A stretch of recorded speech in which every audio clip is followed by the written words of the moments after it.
یعد الظالم علی یدیہ، اس دن ہر ظالم غصے اور حسرت سے اپنے ہاتھوں کو کاٹ کاٹ کے کھائے گا۔ وَإِنَّهُ لَتَنزِيلُ رَبِّ الْعَالَمِينَ، بے شک یہ قرآن سارے جہانوں کے رب کا نازل کردہ ہے۔ اور رسول اکرم صلی اللہ علیہ وآلہ وسلم عرض کریں گے، اے رب بے شک میری قوم نے اس قرآن کو بالکل ہی چھوڑ رکھا تھا۔ الحمدللہ رب العالمین، الصلاۃ والسلام علی سید الانبیاء والمرسلین وعلی آلہ وصحبہ اجمعین۔ خواتین و حضرات، السلام علیکم ورحمۃ اللہ وبرکاتہ۔ ہم نے 18ویں پارہ کا اختتام کیا تھا سورہ الفرقان کی آیت نمبر 20 کے اوپر، اور اب ہم آپ کی خدمت میں پیش کریں گے سورہ الفرقان کی آیت نمبر 21 سے آگے 19ویں پارے کا خلاصہ آپ کی خدمت میں۔ الفرقان کی آیت نمبر 21 سے آیت نمبر 77 اس پارے مبارک میں ذکر ہوئی ہیں۔ اس کے بعد آگے جو دیگر صورتیں آئیں گی ان کے مطابق ہم ان کا خلاصہ پیش کریں گے۔ اس وقت سب سے پہلے سورہ الفرقان کے خلاصے میں آیت نمبر 21 سے آیت نمبر 29 میں یعنی 29 میں کفار کی بد نصیبیوں کا ذکر ہے اور جنتیوں کی خوش قسمتی کا ذکر ہے، اور قیامت کے دن کے منظر کو اللہ تبارک و تعالیٰ نے اس میں بیان فرمایا۔ اور آیت نمبر 30 سے آیت نمبر 34 میں قرآن مجید کا بیان ہوا اور نبیوں کے دشمن اور جو کفار ہیں ان کے برے ٹھکانوں کا ذکر ہوا۔ الفرقان آیت نمبر 35 سے آیت نمبر 39 میں مختلف انبیاء کرام کا ذکر ہے اور ان کی قوموں کے عذاب کا بیان ہے۔ آیت نمبر 40 سے آیت نمبر 44 میں یعنی 44 میں کفار مکہ کی شرمناک بے باکیوں کا بیان ہے، اور آیت نمبر 45 سے آیت نمبر 54 کے اندر انعامات کی صورت میں اللہ تبارک و تعالیٰ کی قدرت کے دلائل ہیں۔ آیت نمبر 55 سے آیت نمبر 60 میں کفار کی مذمت کی گئی ہے اور بعثت نبوی صلی اللہ علیہ وآلہ وسلم کی اہمیت کو بیان کیا گیا ہے اور اللہ جل شانہ کی عظمت کا بیان ہے۔ آیت نمبر 61 سے آیت نمبر 77 میں رحمان کی شان بیان ہوئی اور عباد الرحمان کی پہچان بیان ہوئی اور ان کے احسن ٹھکانوں کا بیان ہوا۔ اسی طرح آئیے اب ہم سورہ الفرقان کی چیدہ چیدہ آیات کی تلاوت کرتے ہیں۔ 19ویں پارے کا جو آغاز ہے وہ اللہ تبارک و تعالیٰ کی ملاقات کی امید نہ رکھنے والوں کے اعتراض سے ہو رہا ہے۔ وَقَالَ الَّذِينَ لَا يَرْجُونَ لِقَاءَنَا لَوْلَا أُنزِلَ عَلَيْنَا الْمَلَائِكَةُ أَوْ نَرَى رَبَّنَا لَقَدِ اسْتَكْبَرُوا فِي أَنفُسِهِمْ وَعَتَوْا عُتُوًّا كَبِيرًا، اور جو لوگ ہماری ملاقات کی امید نہیں رکھتے کہتے ہیں کہ ہمارے اوپر فرشتے کیوں نہیں اتارے گئے، یا ہم اپنے رب کو آنکھوں سے دیکھ لیتے تو ہم ضرور ایمان لاتے۔ حقیقت میں یہ لوگ اپنے دلوں میں اپنے آپ کو بہت بڑا سمجھنے لگے ہیں اور حد سے بڑھ کر سرکشی کر رہے ہیں۔ تو یہاں پہ ایک تو یہ بات واضح ہے کہ قرآن مجید میں اس مقام پہ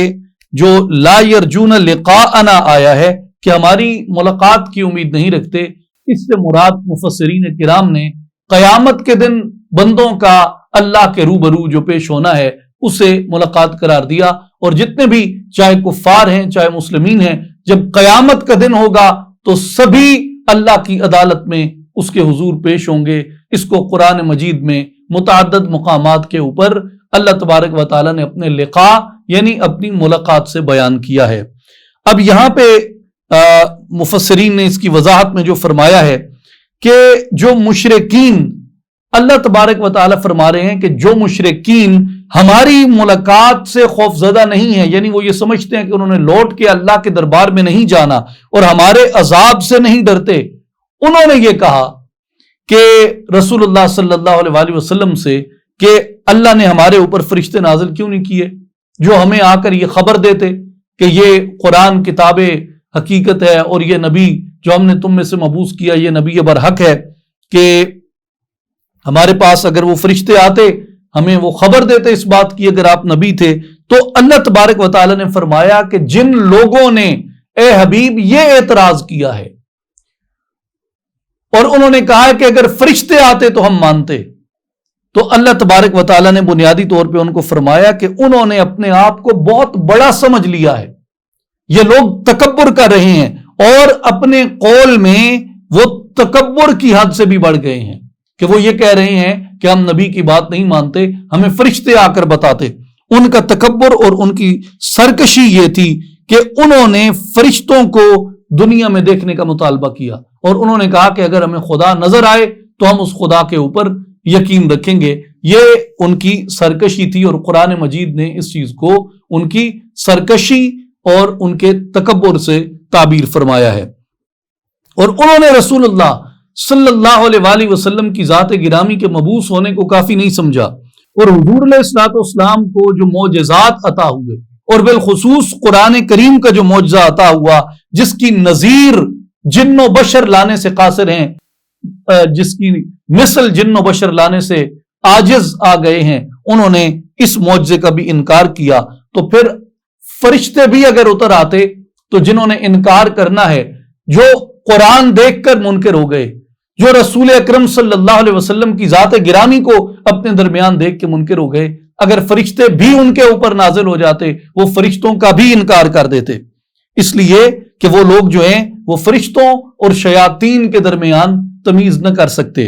اور یہ جاننے کے لیے کہ دکھائی دینے والی چیز جو ہے یہ فرشتہ ہے یا شیطان ہے،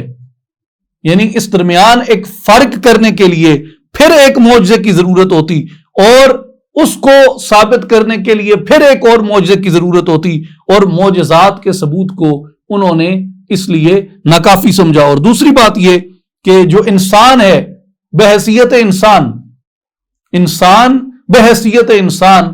فرشتے کو بحیثیت فرشتہ جب وہ آئے تو انسان اس کو نہیں دیکھ سکتا. اس لیے جب بھی انسان جب تک اپنی اس بشری حیات کے اندر ہے، اس کے سامنے جب بھی کوئی ملک آئے گا، انسان اس ملک جو بطور ملک آیا ہے، وہ فرشتہ جو بطور فرشتہ آیا ہے، اس کو نہیں دیکھ سکتا. وہ فرشتہ جب بھی آئے گا، اگر وہ فرشتہ انسانی صورت میں آیا ہے تو انسان کی آنکھ یہ قدرت رکھتی ہے، یہ آنکھ، کہ وہ اس فرشتے کو دیکھ سکے. جس طریقے سے کہ بعض مواقع پہ سیدنا جبریل امین آپ انسانی صورت میں جلوہ گر ہوئے تو صحابہ کرام رضوان اللہ علیہم اجمعین نے ان کی زیارت کی، لیکن جب وہ انسانی صورت میں جلوہ گر نہ ہوتے تو صحابہ کرام بھی جبریل امین کو نہ دیکھ پاتے. اس لیے فرشتے کا انسانی شکل میں آ کر ان سے بات کرنا ایک طریقہ تھا. مفسرین نے یہ بیان کیا ہے کہ فرشتے انسانی شکل میں آ کے ان سے ملتے، فرشتے بھی انسانی شکل میں آ کے ان سے ملتے تو وہ ان کو بھی جھٹلا دیتے اور ان کو بھی یہی کہتے کہ یہ تو ہماری طرح کا بشر ہے جو ہم سے ملاقات کر رہا ہے، ہم کیسے یقین کر لیں کہ یہ فرشتہ واقعتاً فرشتہ ہے. اس لیے اللہ تبارک و تعالی نے فرمایا کہ اے حبیب دراصل یہ لوگ میرے سامنے پیش ہونے پہ یقین ہی نہیں رکھتے. دراصل یہ لوگ آخرت میں ان کو جو عذاب دیا جائے گا، جو منکرین کے لیے ہم نے عذاب تیار کیا، یہ اس عذاب کا انکار کرتے ہیں اور یہ میرے پاس لوٹنے کا انکار کرتے ہیں. اس لیے یہ اس طرح کے بہانے تراش رہے ہیں، وگرنہ اگر انہوں نے ایمان لانا ہوتا تو اے حبیب آپ سے بڑا معجزہ کیا ہے، آپ پہ آنے والی کتاب سے بڑا معجزہ کیا ہے، آپ سراپا معجزہ، آپ پہ آنے والی کتاب سراپا معجزہ، تو پھر کسی اور معجزے کے اظہار کا مطالبہ یہ کیوں کرتے اگر انہوں نے ایمان لانا ہوتا. اب سورہ الفرقان کی اگلی آیت بتاتی ہے، آیت نمبر 22، یوم یرون الملائکۃ لا بشرا یومئذ للمجرمین ویقولون حجرا محجورا. جس دن وہ فرشتے کو دیکھیں گے، جس دن یہ کفار، یہ منکرین فرشتے کو دیکھیں گے تو اس دن مجرموں کے لیے چنداں خوشی کی بات نہ ہوگی، بلکہ وہ انہیں دیکھ کے ڈرتے ہوئے کہیں گے. کوئی روک والی آڑ ہوتی، یعنی کوئی ایسی چیز ہوتی جس سے یہ ہم تک آنے سے نہ آ پاتے، جو ہمیں ان سے بچا لیتی اور ان کو ہم سے روک لیتی. اس لیے کہ کفار کے اوپر فرشتے رحمت کے فرشتے بن کے نہیں اترتے، مومنین کے اوپر فرشتے رحمت کے فرشتے بن کے اترتے ہیں، کفار منکرین اور مشرکین کے اوپر اللہ کے فرشتے اللہ کا عتاب اور اس کا عذاب لے کر اترتے ہیں۔ تو اس آیت کا ایک معنی مفسرین نے یہ بیان کیا کہ اگر ان کی خواہش کے مطابق فرشتے اترتے نا اور آ بھی جائیں تو وہ ان کے لیے کوئی خوشی کا دن نہیں ہوگا، کیونکہ وہ فرشتے گرفت کرنے والے فرشتے ہوں گے،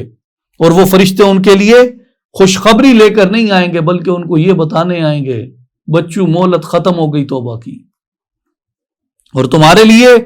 بہشت کا دروازہ بند کر دیا گیا اور اس میں تمہارا داخلہ ممنوع کر دیا گیا، اور پھر فرشتے لوہے کے گرز مار کر ان کے جسموں سے ان کی روحوں کو نکال لیں گے۔ اور اس آیت کے بعد قیامت کے دن اہل ایمان کے ساتھ جو سلوک کیا جائے گا قرآن مجید نے اس کو بیان کیا اس کے بعد، اور قیامت کے دن اہل ایمان کے لیے کیسا ہوگا اس کو الفرقان آیت نمبر 24 میں بیان کیا، مومنین کو بشارت دیتے ہوئے، مومنین کو خوشخبری دیتے ہوئے، ایمان والوں کو نوید سناتے ہوئے، ایمان والوں کو مسرتوں کا پیام سناتے ہوئے فرمایا اصحاب الجنتی یومئذ خیر مستقرا واحسن مقیلا، اس دن اہل جنت کی قیام گاہ بھی کیا خوب ہوگی اور آرام گاہ بھی خوب تر ہوگی، جہاں وہ حساب کتاب کے بعد جا کر قیلولہ کریں گے۔ اس آیت میں اہل ایمان کو قیامت کے دن اللہ تبارک و تعالیٰ کی طرف سے جو نعمتیں، جو آسائش اور جو رحمت عطا ہوگی ان کے ایمان کے صلے میں، ان کے اعمال صالحہ کے صلے میں، ان کے اخلاق حسنہ کے صلے میں، اللہ تبارک و تعالیٰ نے اس کے لیے ایک لفظ استعمال فرمایا ہے مقیلہ، اور مقیل کا جو معنی ہے وہ ہے قیلولہ کرنے کی جگہ، یعنی یہ جو عام طور پہ لوگ دوپہر کو سوتے ہیں، آرام کرتے ہیں، اس کو قیلولہ کہا جاتا ہے، اور جس مقام پہ قیلولہ کیا جاتا ہے اس کو مقیل کہا جاتا ہے۔ تو اس آیت کا معنی یہ ہے کہ اہل جنت پر قیامت کا دن، اہل جنت پر، اہل ایمان پر قیامت کا دن محض اتنا گزرے گا جیسے آدمی صبح کسی جگہ پہ جاتا ہے اور دوپہر کو اسے اس کے مقام پہ پہنچا دیا جاتا ہے، تو وہ وہاں جا کر اپنے قیلولہ کی جگہ پر کچھ دیر سستاتا ہے، کچھ دیر آرام کرتا ہے۔ تو فرمایا اے جنتیو، اے میرے حبیب پر ایمان لانے والو، اے اعمال صالحہ اختیار کرنے والو، اے میرے حبیب کے اخلاق سے اپنے اخلاقوں کو منور کرنے والو،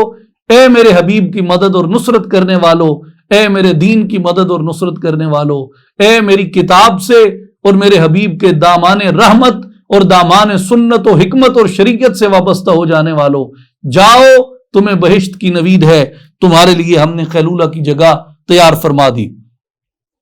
اس کے بعد آیت نمبر 25 سے آیت نمبر 31 تک وقوع قیامت کا بڑا ہولناک منظر جو ہے اس کو بیان فرمایا، اور اس میں کفار کی کیفیت کو بتایا جا رہا ہے کہ وہ کیسے یاس و حسرت اور شرمندگی سے ڈوبے ہوئے ہوں گے۔ اور آیت نمبر 24 میں آپ نے دیکھا کہ اہل ایمان کو قیامت کے دن کس عزت کے ساتھ حوصلہ افزائی فرمائی گئی، اور اب آپ یہ دیکھیں کہ جو ایمان نہیں لائے، جنہوں نے اعمال صالحہ اختیار نہیں کیے، اخلاق مصطفیٰ سے اپنے اخلاق کو منور نہیں کیا، ان کا کیا انجام ہے۔ سورہ الفرقان میں فرمایا آیت نمبر 25 میں وَيَوْمَ تَشَقَّقُ السَّمَاءُ بِالْغَمَامِ وَنُزِّلَ الْمَلَائِكَةُ تَنزِيلًا،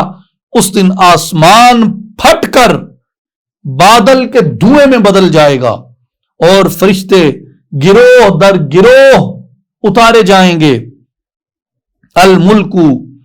یومئذ الحق للرحمن وَكَانَ يَوْمًا عَلَى الْكَافِرِينَ عَسِيرًا، اس دن سچی حکمرانی صرف رحمان کی ہوگی۔ اس دن الملک یومئذ الحق للرحمن، اس دن سچی حکمرانی صرف خدائے رحمان کی ہوگی، اور وہ دن کافروں پر بہت سخت ہوگا۔ اور یہاں جو حکمرانی کا ذکر کیا گیا، یہاں جو ملک کا ذکر کیا گیا، اس کے بارے میں یہ یاد رکھیں کہ یہ دعویٰ ہے ان لوگوں کے لیے جو تکبر کرتے ہیں، یہ دعویٰ ہے ان لوگوں کے لیے جو اپنی بادشاہت کے اوپر، اپنے اقتدار کے اوپر، اپنے 4 روزہ اس دبدبے کے اوپر جو گھمنڈ کرتے ہیں، جو اتراتے ہیں، جو تکبر کرتے ہیں، ان کے سب دعوے اس دن ختم کر دیے جائیں گے، اور حقیقی شہنشاہ اللہ جل شانہ اپنی شان کے مطابق اپنے تخت کے اوپر اجلال فرمائے گا۔ اور حدیث پاک میں آتا ہے اللہ تبارک و تعالی فرمائے گا میں بادشاہ ہوں، میں ہوں حساب لے کے بدلہ لینے والا۔ این ملوک الارض، زمین کے بادشاہ کہاں ہیں آج؟ این الجبارون، سرکشی کرنے والے کدھر ہیں؟ این المتکبرون، اور تکبر کرنے والے کدھر ہیں؟ یہ اللہ جل شانہ اعلان فرمائے گا۔ ہر طرف سناٹا ہوگا، کسی میں مجال نہ ہوگی اس کی بارگاہ میں دم مارنے کی۔ وہ اعلان کرتا ہے زمین کے بادشاہوں کہاں ہو؟ زمین میں سرکشیاں کرنے والے کہاں ہو؟ زمین پہ متکبر ہو کے چلنے والے، میری مخلوق کو روندنے والوں کہاں ہو؟ آؤ سامنے، آج حقیقی شہنشاہ اپنی شہنشاہی کے ساتھ جلوہ گر ہے، آج صرف اسی کی شاہی ہے۔ اور پھر آگے فرمایا وَيَوْمَ يَعَدُّ الظَّالِمُ عَلَى يَدَيْهِ، اس دن ہر ظالم غصے اور حسرت سے اپنے ہاتھوں کو کاٹ کاٹ کے کھائے گا۔ یقول یا لیتنی اتخذت مع الرسول سبیلا، اور وہ کہے گا کاش میں نے رسول اکرم صلی اللہ علیہ وآلہ وسلم کی معیت میں آ کر ہدایت کا راستہ اختیار کر لیا ہوتا۔ اپنے ہاتھ کو کاٹ کھائے گا اس دن، اور کیا کہے گا یا ویلتا لیتنی لم اتخذ فلانا خلیلا، ہائے کاش، افسوس میں نے فلاں شخص کو اپنا دوست نہ بنایا ہوتا۔ یہ قیامت کے دن حسرت کریں گے۔ اس پہ علماء معانی نے، مفسرین نے بڑی خوبصورت شاندار بحثیں فرمائی ہیں۔ ان سب کا خلاصہ یہ ہے، یہ جو آیت ہے کہ یا ویلتا لیتنی لم اتخذ فلانا خلیلا، ہائے کاش، افسوس کہ ہم فلاں کو دوست نہ بناتے، کیونکہ وہ جن کو دوست بنایا ان دوستوں کی وجہ سے آج ٹھکانہ جہنم ہے۔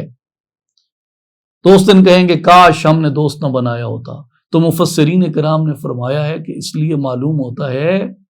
کہ دوستی بڑے معنی رکھتی ہے۔ دنیا کی ہلاکتوں میں ڈالنے والی بھی بروں کی دوستی، بروں کی سنگت، اور آخرت کی ہلاکتوں میں ڈالنے والی بھی بروں کی دوستی، بروں کی سنگت۔ اور دنیا میں عزت کو، وقار کو، مرتبے کو، شان کو، احترام کو، علم کو، فضل کو بڑھانے والی نیکوں کی سنگت، اور آخرت میں کامیاب کرنے والی بھی نیکوں کی سنگت ہوگی، جو نیکوں سے اٹھتے بیٹھتے ہیں، نیکوں سے یارانہ رکھتے ہیں، نیکوں سے یاری رکھتے ہیں، نیکوں سے مجلس رکھتے ہیں، نیکوں کے پاس آتے جاتے اٹھتے بیٹھے ہیں۔ وہ اس دنیا میں بھی علم کو حاصل کرتے ہیں، فضل کو حاصل کرتے ہیں، شرافت کو حاصل کرتے ہیں، حیا کو حاصل کرتے ہیں، کتاب کو حاصل کرتے ہیں، سنت کو حاصل کرتے ہیں، اور آخرت میں بھی اللہ تبارک و تعالیٰ نے ان کے لیے اجر عظیم کا اعلان کیا۔ اور جو دنیا میں بدوں سے بیٹھتے ہیں، بروں سے یاری رکھتے ہیں، برائیوں کی طرف رغبت رکھتے ہیں، تو وہ قیامت کے دن قرآن بیان کرتا ہے کہ اپنی دوستیوں کے اوپر پچھتائیں گے۔ اس لیے اس دن کے آنے سے پہلے بروں سے دوستی چھوڑ دو، بروں کو حق کی دعوت دو، بروں کو اچھائی کی دعوت دو، بروں کو اللہ کی طرف بلاؤ۔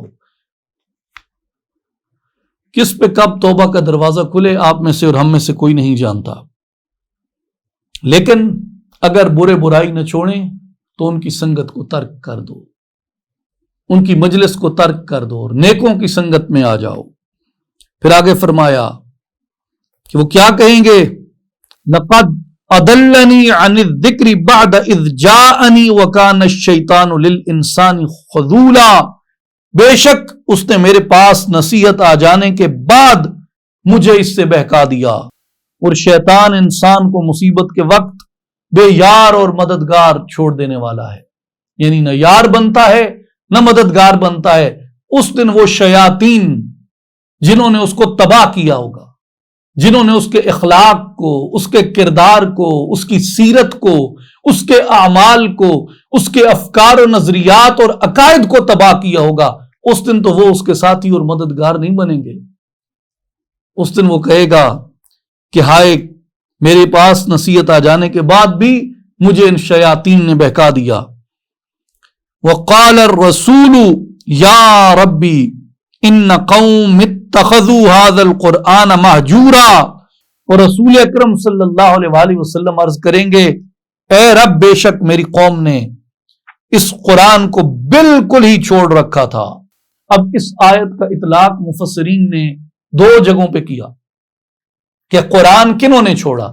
ایک وہ فرماتے ہیں کہ اس کا اطلاق رسول اکرم صلی اللہ علیہ وآلہ وسلم کے زمانہ مبارک کے جو کفار تھے، جن کو حضور علیہ الصلوۃ والسلام قرآن کی طرف بلاتے اور وہ قرآن سے بھاگتے، جس قوم کی طرف حضور علیہ الصلوۃ والسلام مبعوث ہوئے، جس قوم کی زبان میں قرآن آیا، ویسے تو حضور کل کائنات کی طرف مبعوث ہوئے، لیکن جس خطے اور جس علاقے میں آپ مبعوث ہوئے اس قوم نے قرآن کو چھوڑ دیا۔ تو حضور علیہ الصلوۃ والسلام ان کے بارے میں عرض کریں گے، اور بعض مفسرین کرام نے فرمایا ہے کہ ایک وقت آئے گا جب یہ امت قرآن سے اپنا دامن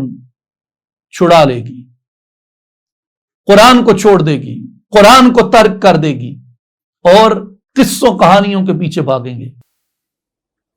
خرافات کے پیچھے بھاگیں گے۔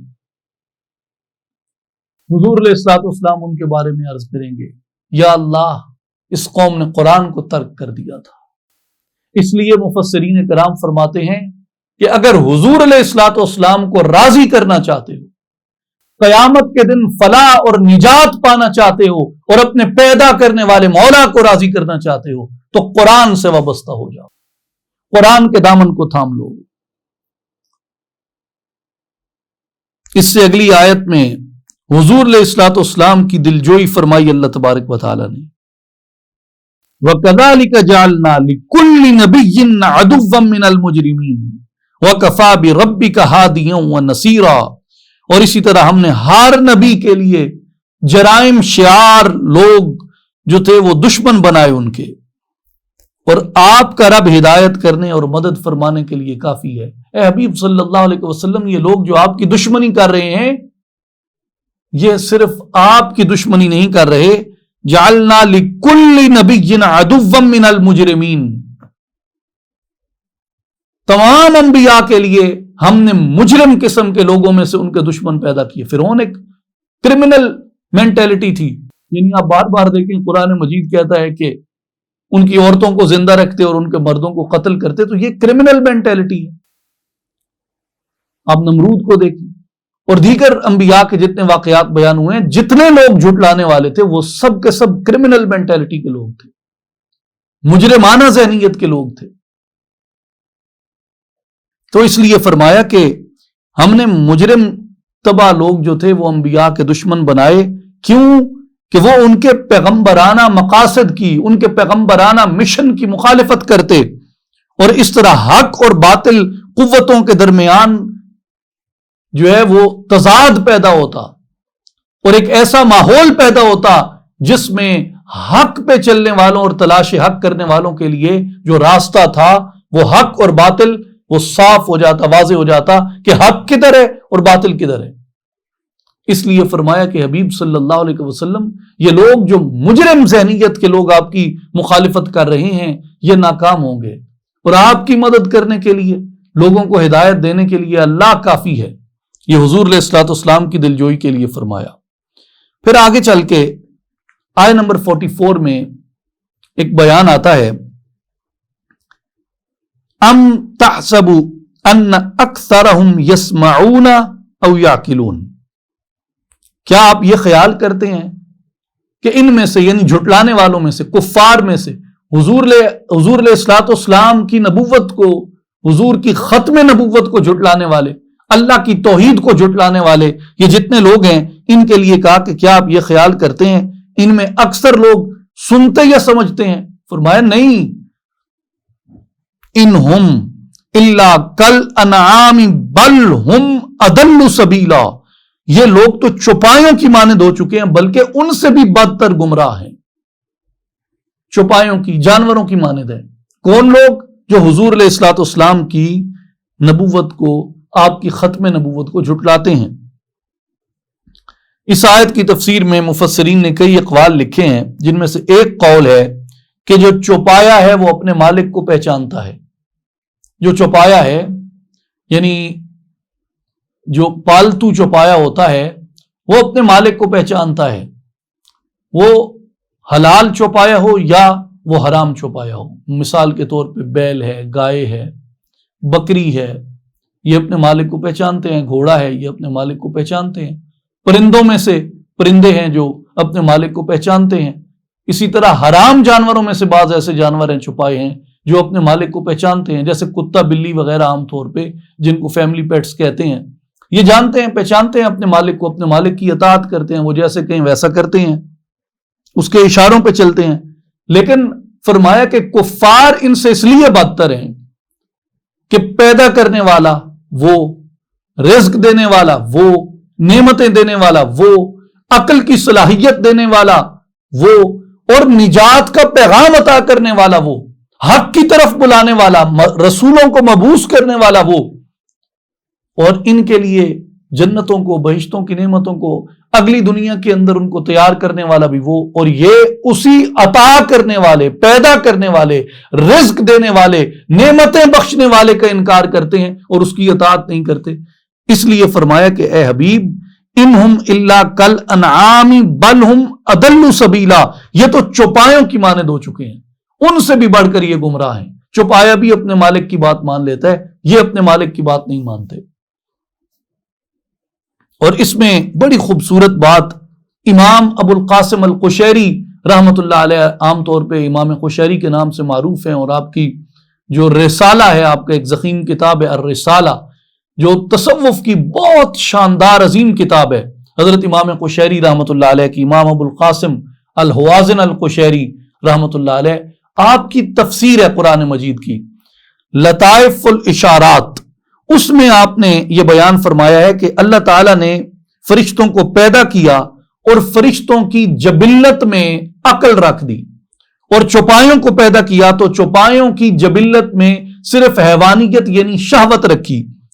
اور بنو آدم کو جب پیدا کیا، آدم علیہ السلام کی نسل کو جب پیدا کیا تو ان کے اندر دونوں جبلتیں رکھ دی، ملک کی جبلت یعنی عقل بھی رکھ دی، اور چوپائے کی جبلت یعنی حیوانیت اور شہوت بھی رکھ دی۔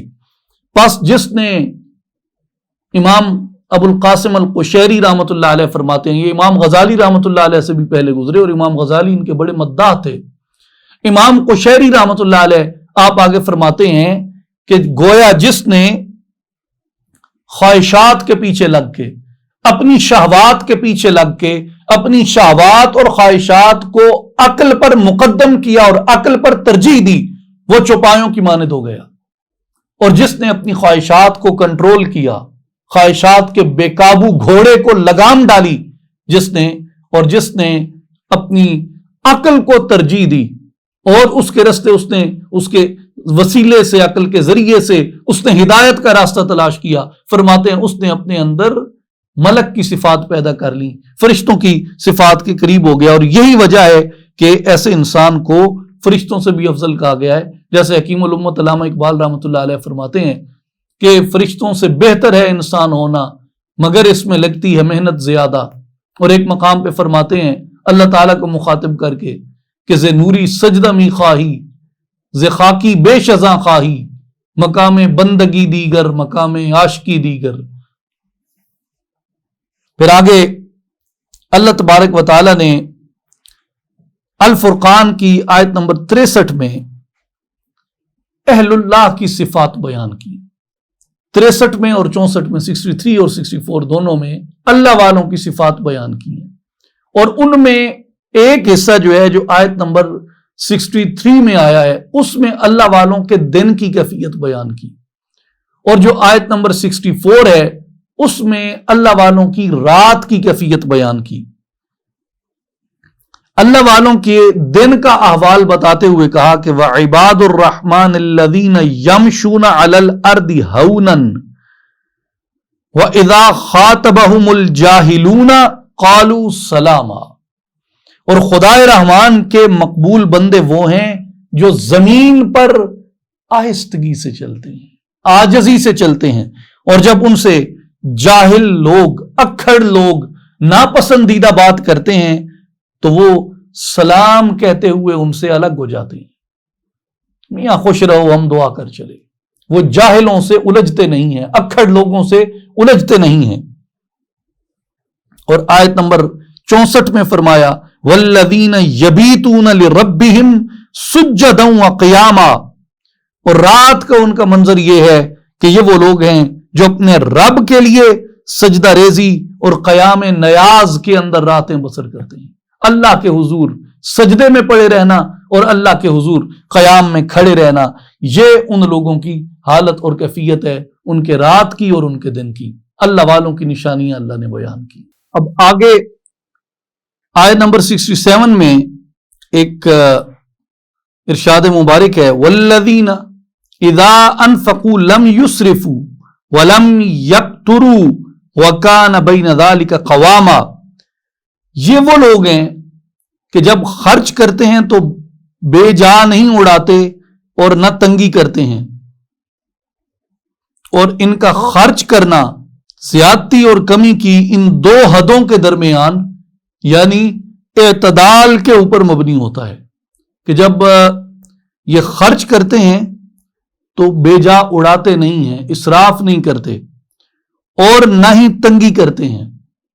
یعنی نہ ہی وہ کنجوسی کرتے ہیں، نہ ہی وہ بخل کرتے ہیں، فضول خرچی بھی نہیں کرتے اور بخل بھی نہیں کرتے، بلکہ حد اعتدال کے اوپر قائم رہتے ہیں۔ لم یسرفو جو ہے اس کا معنی لکھتے ہوئے امام راغب اصفہانی رحمۃ اللہ علیہ نے لکھا ہے المفردات میں کہ ہر وہ کام جس میں انسان حد سے تجاوز کرے وہ اسراف ہے، اگرچہ اس کا مشہور اطلاق جو ہے وہ خرچ کرنے پہ ہوتا ہے، لیکن امام راغب الاصفہانی رحمۃ اللہ علیہ فرماتے ہیں کہ کبھی مقدار کے لحاظ سے زیادہ خرچ کرنے والے کو اسراف میں شمار کیا گیا، اور کبھی کیفیت کے لحاظ سے خرچ کرنے والے کو بھی اسراف کہتے ہیں۔ اس لیے یہ قول بھی کیا گیا ہے کہ اگر تم اللہ کی معصیت میں بہت کم بھی خرچ کرو تو وہ بھی اسراف ہے، یعنی جس میں گناہ ہو، جس میں برائی ہو، اللہ کی نافرمانی ہو، اس میں تھوڑا خرچ کیا گیا بھی بہت زیادہ خرچ کیا گیا ہے۔ اور وَلَمْ يَقْتُرُوا اس کے معنی میں اقتار کا مفہوم لکھتے ہوئے علامہ راغب اصفہانی رحمۃ اللہ علیہ فرماتے ہیں کہ القطر سے یہ لفظ آیا ہے اور اس کا معنی ہے خرچ میں کمی کرنا، اور یہ اسراف کی ضد ہے اور اسراف کے مقابل ہے، اور یہ دونوں مذموم ہیں، اس لیے اس آیت کریمہ میں ان دونوں سے روکا گیا اور فرمایا کہ وَالَّذِينَ إِذَا أَنفَقُوا لَمْ يُسْرِفُوا، جب وہ خرچ کرتے ہیں تو فضول خرچی نہیں کرتے، وَلَمْ يَقْتُرُوا اور وہ اس میں کمی بھی نہیں کرتے، بخل بھی نہیں کرتے۔ اور اس آیت کے معنی میں یہ بھی ہے کہ وہ صدقہ اور خیرات کرنے اور عشر ادا کرنے میں حد سے تجاوز نہیں کرتے، اور اس لیے یہ بھی کہا گیا ہے کہ صدقہ بھی وہ اتنی حد تک کرتے ہیں کہ جس حد تک وہ اپنا آپ محفوظ رکھ لیتے ہیں، اور اتنا بھی صدقہ نہیں کرتے کہ خود کل کو وہ ضرورت مند بن جائیں، یعنی دونوں چیزوں میں وہ اعتدال کے اوپر قائم ہوتے ہیں۔ اور اس لیے حضرت عبداللہ ابن مسعود رضی اللہ تعالیٰ عنہ نے روایت کیا کہ سیدی رسول اللہ صلی اللہ علیہ وآلہ وسلم نے فرمایا کہ جس نے میانہ روی سے کام لیا وہ کبھی بھی تنگ دست نہیں ہوگا، جس نے میانہ روی سے کام لیا۔ اب آئیے سورہ الشعراء میں، جو کہ سورہ الفرقان کے بعد آتی ہے، 19ویں پارہ مبارکہ کے اندر اس کا نام جو ہے وہ الشعراء رکھنے کی وجہ یہ ہے کہ اس میں آیت مبارکہ ہے وَالشُّعَرَاءُ يَتَّبِعُهُمُ الْغَاؤُونَ۔ اس صورت میں مکہ کے ان کفار کا رد کیا گیا جو رسول اللہ صلی اللہ علیہ وآلہ وسلم کو شاعر کہتے تھے، اور الشعراء کا لفظ قرآن مجید میں اس مقام پہ آیا ہے، اور اسی صورت میں اسی صورت کا جو نام ہے یہ طاسین میم بھی ہے، یعنی صورت کے دو اسما ہیں، الشعراء بھی ہے اور طاسین میم بھی ہے، تو لیکن جو زیادہ معروف ہے وہ الشعراء ہے، اور اگر آپ احادیث اور آثار میں دیکھیں تو دونوں اسما اس صورت مبارکہ کے آئے ہیں۔ الفرقان کے ساتھ اس صورت کی، یعنی اس سے جو پچھلی صورت ہے اس کے ساتھ اس کے متصل ہونے کی جو مناسبت ہے وہ یہ بیان کی گئی کہ سورہ الفرقان اور سورہ الشعراء دونوں صورتوں کی ابتدا قرآن مجید کی تعظیم سے ہوئی ہے، اور سورہ الفرقان کی انتہا جو ہے وہ کافروں کی مذمت کے اوپر ہوئی ہے اور مومنین کی مدح پر ہوئی ہے، اور اسی طرح سورہ الشعراء میں بھی کافروں کی مذمت کی گئی اور مومنین کی مدح بیان کی گئی، اور سورہ الفرقان میں حضرت موسیٰ علیہ السلام اور حضرت ہارون علیہ السلام کا اجمالی طور پہ ذکر تھا، اور اس صورت میں ان دونوں کا تفصیل کے ساتھ ذکر کیا گیا۔ اب آئیے سورہ الشعراء کے آیات مبارکہ کے خلاصے کی طرف۔ آیت نمبر 1 سے آیت نمبر 9 میں اللہ تعالیٰ کی قدرت کا بیان ہے، آقا پاک علیہ الصلوۃ والسلام کی خیر خواہی کا بیان ہے، اور کفار کی ہٹ دھرمی کا بیان ہے۔ آیت نمبر 10 سے آیت نمبر 22 میں بنی اسرائیل کو آزاد کرانے کا بیان ہے، فرعون کو تبلیغ کے لیے حضرت موسیٰ علیہ السلام کے بھیجے جانے کا بیان ہے، اور بنی اسرائیل کو غلام بنائے جانے کا بیان ہے۔ آیت نمبر 23 سے آیت نمبر 33 میں اللہ تعالیٰ کے متعلق فرعون کے سوال کا جواب ہے، اور معجزہ طلب کرنے پر معجزے کے اظہار کا بیان ہے، اور آیت نمبر 34 سے آیت نمبر 44 میں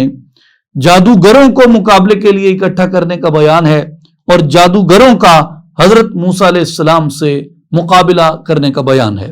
آیت نمبر 45 سے آیت نمبر 51 میں حضرت موسیٰ علیہ السلام کے